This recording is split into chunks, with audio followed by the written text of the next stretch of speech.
다윗이 많이 연로했습니다. 나라를 다스리고 통치하기에는 너무나 신체적으로 이제 노쇠하여 그 일을 내려놓아야만 할 상황에 이르렀습니다. 그러므로 그의 총애하는 아들인 솔로몬에게 이제 그 왕위를 물려주고자 합니다. 그의 통치 기간이 40년이었어요. 결코 짧은 기간이 아니었죠. 그의 생애를 돌아보면 정말 다사다난한 삶으로 살았습니다. 이제 여전히 그에게 남아있는 일이라고 하는 것은 그의 아들 솔로몬이 이 성전을 잘 건축할 수 있도록 필요한 자재들을 완벽하게 준비하는 것이요, 또 한 가지는 이제 왕자를 물려주면서 그 일이 순적하게, 그러므로 솔로몬의 이제 왕의 정치가 잘 출발되도록 그 일을 돕는 일이 이 다윗에게 남아 있었습니다. 아들 솔로몬에게 왕위를 넘겨주면서 다윗은 이스라엘의 방백들과 그리고 제사장들, 그리고 이제 레위 사람들을 모이게 하였어요. 여러분, 방백이라 함은 당시에 이 성읍들을 통치하는 성주라고 말할 수도 있고 또 제후라고도 말할 수 있겠습니다. 그들을 다 모이게 하였습니다. 또한 제사장 그룹을 모으고 레위 사람들을 모이게 하였는데요, 여러분, 그들에게 당부의 말을 하는 것이죠. 이제 물려줄 이 왕좌가 계속해서 견고히 튼튼히 서가는 일에 신실히 사명을 감당해라, 그와 같은 내용으로 그들에게 전하고자 했던 것입니다. 여러분, 이처럼 방백들 앞에서 이 솔로몬에게 왕자를 물려주는 이 내용은 이제 역대기 상의 마지막 장인 이제 29장에 기록되었습니다. 그리고 오늘 우리가 대하는 이 역대상 23장부터 26장까지는 소위 하나님의 지파라고 일컫는 레위 지파, 레위 사람들에게 다시 한번 그들의 사명이 무엇인지를 구체적으로 설명을 합니다. 그리고 신실하게 그 일을 감당하기를 당부합니다. 왜 그렇겠어요? 그들의 역할이 너무나 중요한 것이죠.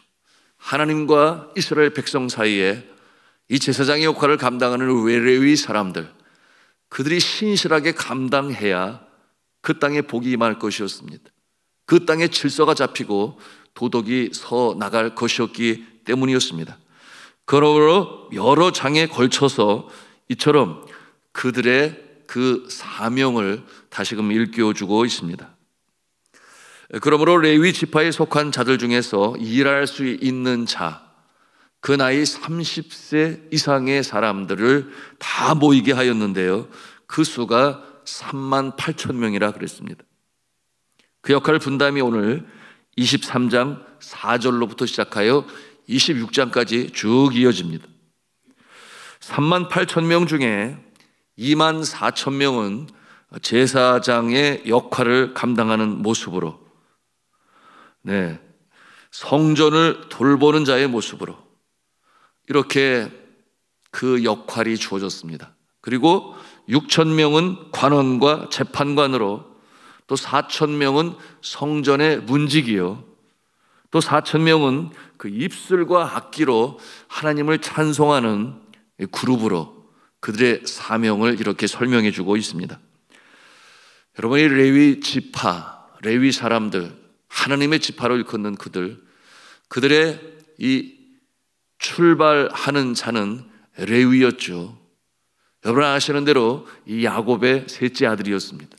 야곱과 이 레아 사이에 낳은 셋째 아들 레위였습니다. 이 레위는 아론과 모세, 그리고 그의 누이 미리암, 이들의 증조 할아버지이기도 합니다. 12형제 중에서 이 레위의 성품은 그렇게 좋지 아니했어요. 좀 포악한 성격을 가지고 있었죠. 자신의 여동생인 디나가 히위족 속 안에 들어가게 되었을 때, 여러분, 추장의 아들 세겜으로부터 욕보임을 당하고, 또 세겜은 야곱에게 청혼을 합니다. 디나를 나에게 주십시오.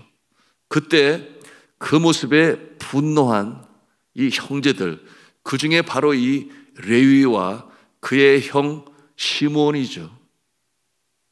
그들에게 다가가 뭐라고 거짓말을 하는가? 너희들이 할례를 받으면 우리의 누이인 이 디나를 너희에게 주겠다. 그러므로 사둔지간을 삼겠다. 이렇게 거짓말을 하지 않아요. 그래서 그들이 액면 그대로 믿고 그들이 할례를 받을 때 3일째 되는 날, 가장 고통이 심하여 용신할 수 없을 때 쳐들어가서 그 남자들 다 죽인 자, 그 주동자가 바로 레위여 그의 형 시므온이었습니다. 여러분, 그 모습은 그의 아버지 야곱이 바랐던 모습이 아니었잖아요. 그 모습으로 인하여 이 아버지 야곱은 이 시므온과 레위를 저주합니다. 그가 그의 12 아들 위하여 마지막으로 축복의 예언 기도를 할 때 이 시몬과 레위에게는 저주의 기도를 합니다. 여러분, 그 내용이 창세기 49장 5절에서 7절에 있는데 제가 읽겠습니다. 시몬과 레위는 형제여 그들의 칼은 폭력의 도구로다. 내 호나 그들의 모의에 상관하지 말지어다.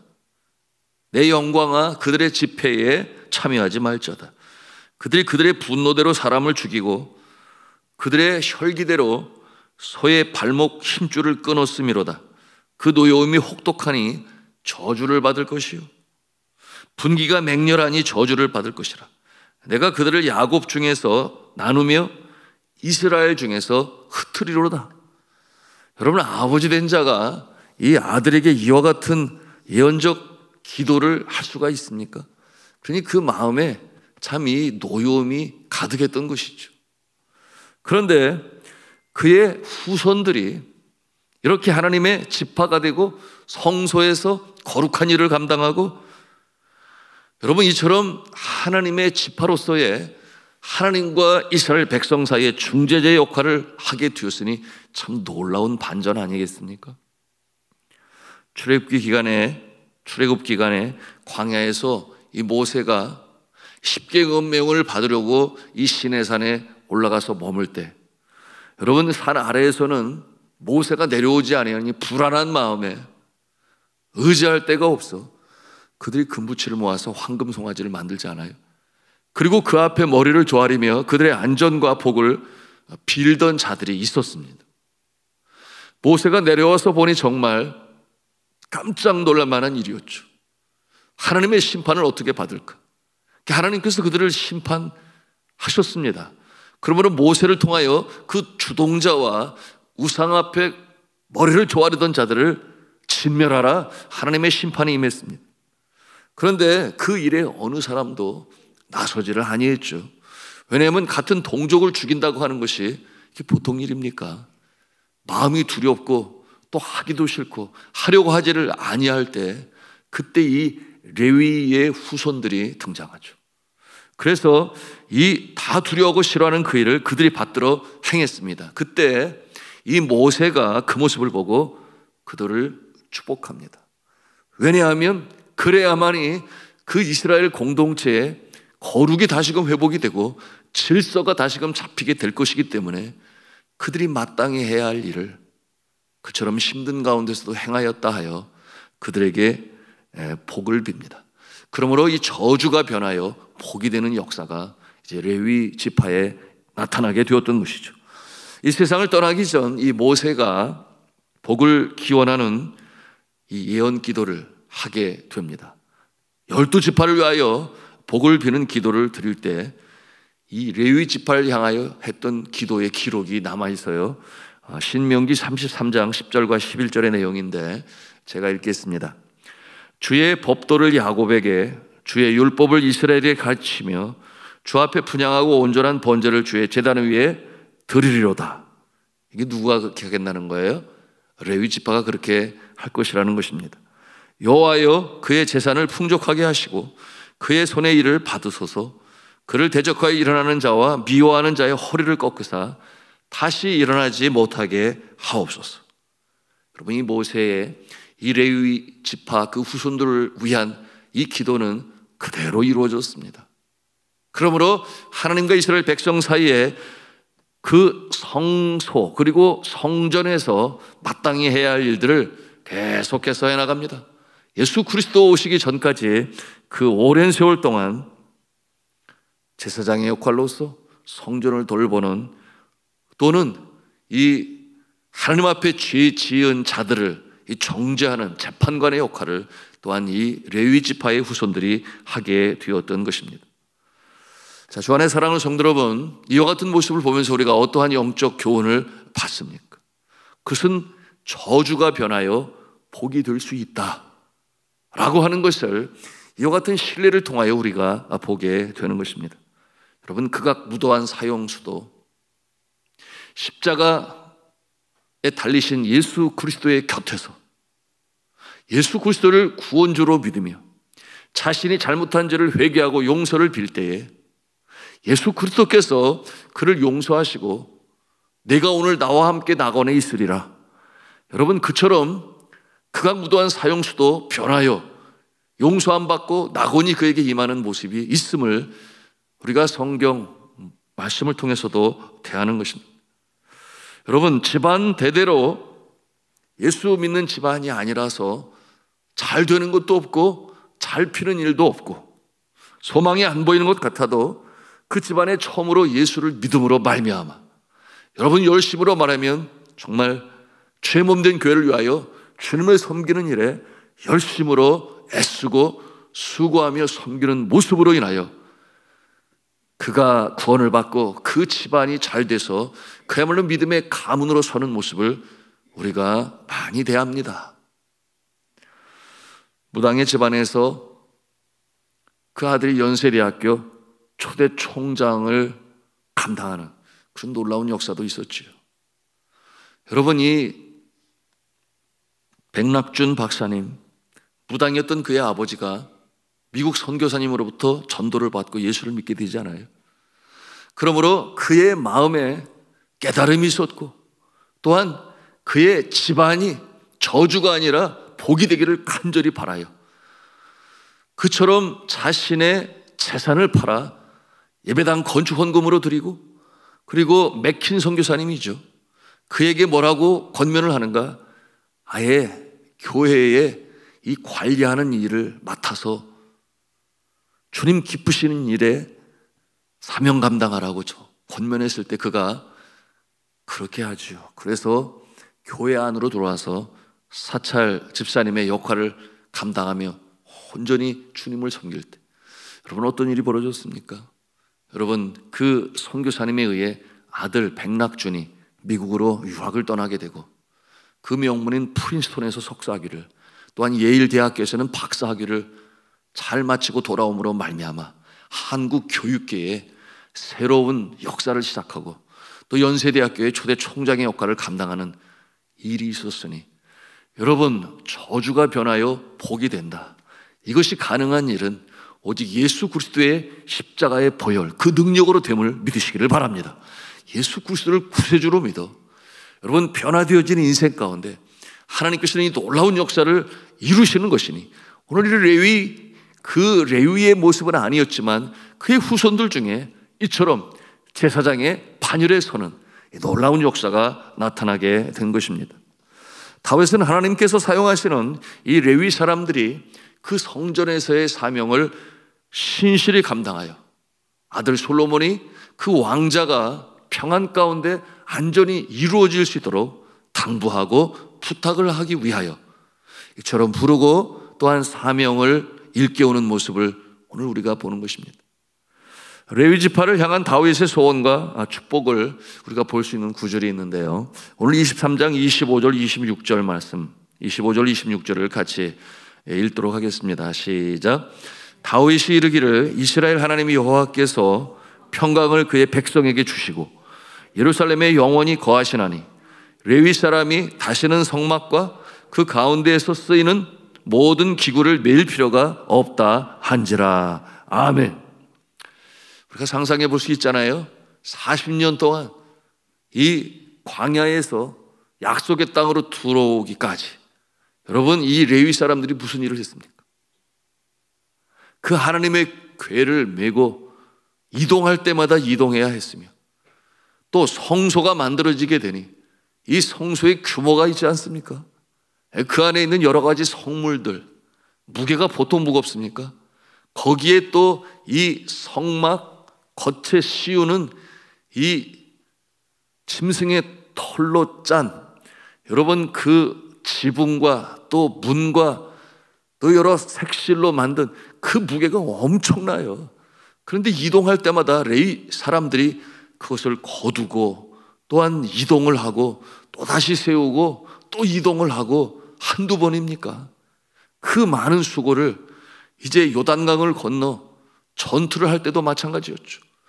끝까지 그 사명을 감당한 이 레위 이 사람들, 여러분 이제 다윗이 그러는 거예요. 이제는 그 수고 필요 없지 않느냐, 이제는 성전이 세워지게 될 것 아니냐, 거기에 두게 되면 이제는 더 이상의 그 수고가 필요 없고 이제는 신실하게 하나님 기뻐하시는 모습으로 이 제사를 드리는 일로, 또한 찬양을 하는 일로, 또 성문을 지키고 또한 이 성전을 관리하고 제사장의 역할뿐만 아니라 이제는 성 밖에서 이 관원의 역할, 이 재판관의 역할도 감당해야 할 일이 있는데 신실히 감당하라.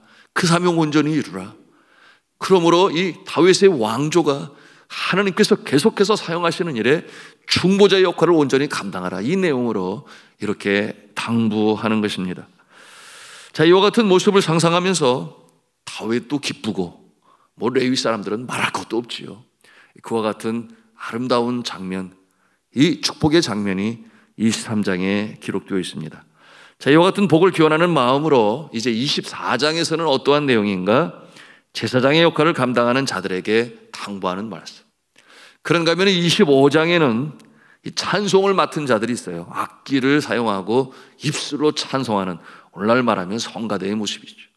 그들에게 사명을 분부하고, 26장에는 성전의 이 문지기 역할을 감당하는 그 자들을, 또한 성전 곳간을 맡은 자들에게 당부하는 내용이 이제 26장에 있습니다. 그리고 26장 29절에는 성전 밖에서 이 사명을 감당하는 자들, 이 죄를 다루는 관원과 재판장의 역할을 감당하는 이 레위 사람들이 신실하게 그 일을 감당할 수 있도록 당부하고 있습니다. 자, 이렇게 해서 이제 26장까지 그 내용인데, 우리가 다음 시간에 27장으로 그렇게 또 가서 함께 말씀을 묵상하게 될 것입니다. 자, 그런데 이 말씀을 묵상하면서 제 마음에는 그런 생각이 들었습니다. 이 다윗 왕처럼 자신에게 주어진 책임을 신실히 감당하고, 그리고 이제는 기력이 떨어지고 이제는 자신의 역할을 더 이상 감당할 수 없어, 마지막으로 이제 그 왕자를 물려줄 이 솔로몬 왕이 더 잘 되어지고, 그가 잘 되는 것이 곧 이스라엘 백성 전체가 잘 되는 것인데, 그와 같은 모습을 기대하며 해야 할 일, 마지막 일, 또 당부하는 일, 이와 같은 일을 감당하는 우리의 모습이면 얼마나 좋겠는가, 그런 생각을 하며 기도하지 않을 수가 없었습니다. 여러분, 사람은 누구나가 다 노쇠하기 마련이요, 이 땅에 강건한 모습으로 살아도 70이요 80이라 그랬습니다.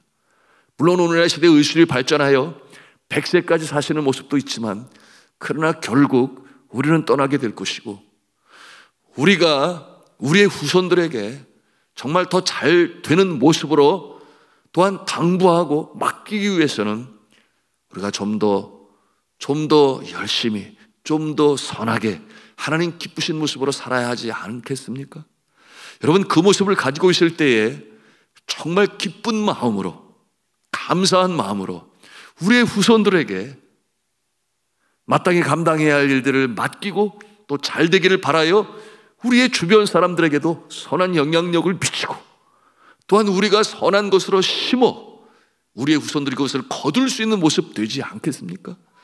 오늘 이 새벽에도 우리가 그와 같은 모습 되기 위하여 주님 앞에 기도하고 또 정진하여 여러분, 오고 오는 세대 믿음의 가문을 세우고자 하는 것이 바로 우리의 모습이 되어야 하는데, 이 새벽에도 기도할 때 먼저 우리의 심령이 그렇게 되고, 또한 우리의 가정이 그 모습이며, 또한 우리의 일터와 사회 가운데 이 역할을 온전히 감당하여 하나님의 마음에 합한 자가 되고, 또한 그와 같은 모습으로 후손에게 물려주실 수 있는 저와 여러분 모두가 다 되시기를 주님의 이름으로 축원합니다.